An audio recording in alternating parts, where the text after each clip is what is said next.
Xerox Fluorescent Pink Dry Ink on the Xerox Iridesse production press adds instant impact to text and graphics, but it can also provide vibrant contrast when used to enhance monochrome photos.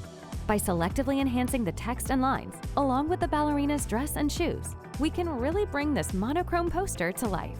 We've already set up our grayscale poster in Adobe Indesign, with a separate layer for text and lines, and another for the photo enhancements. The first thing we'll do is add Fluorescent Pink to the Swatches palette.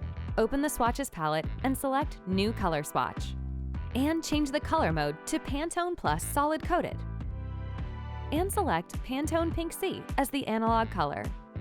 Change the color mode back to CMYK.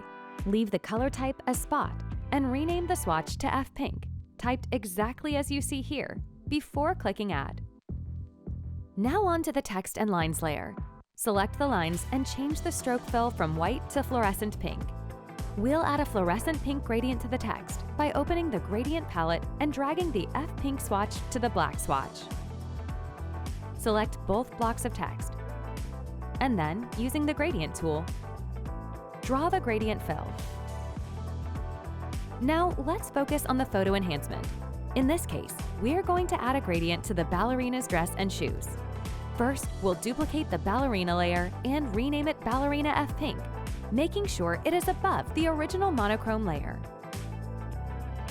Now we'll open the image by selecting the link and choosing Edit with Adobe Photoshop.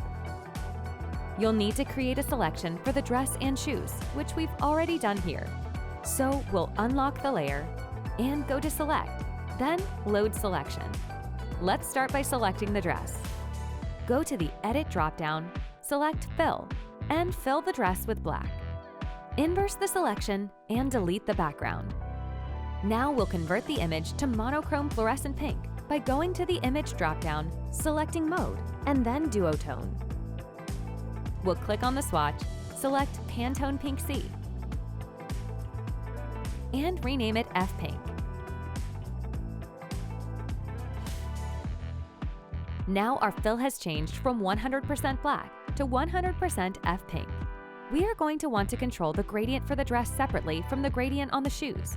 So let's save the dress file as ballerina dress fp.psd. And then we'll go through the same process with the shoes. Load selection.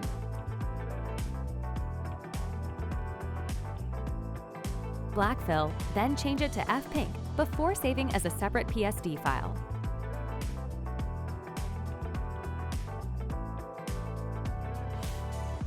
Now we'll relink the image in InDesign, since we need to do it twice, once for the dress and once for the shoes. Start by copying the grayscale image before you make any changes.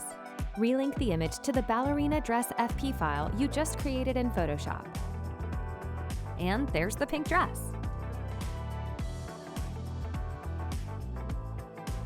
Now paste in place to bring back the grayscale image you copied a moment ago and relink the shoes FP file.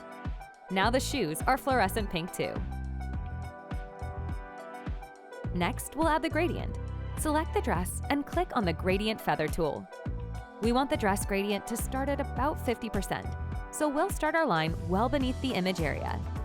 Drag up to apply the fluorescent pink gradient to the dress. While it's still selected, go to the Effects palette and change the blending mode from Normal to Multiply. This will allow the fluorescent pink to overprint the grayscale image beneath. Repeat those same steps for the shoes. Select the shoes, apply the gradient, and change the blending mode to Multiply.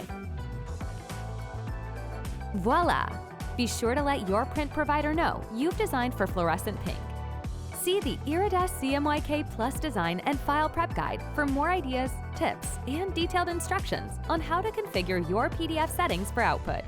Need more inspiration? Check out our other how-to videos online. Go beyond CMYK and help define what's next for print.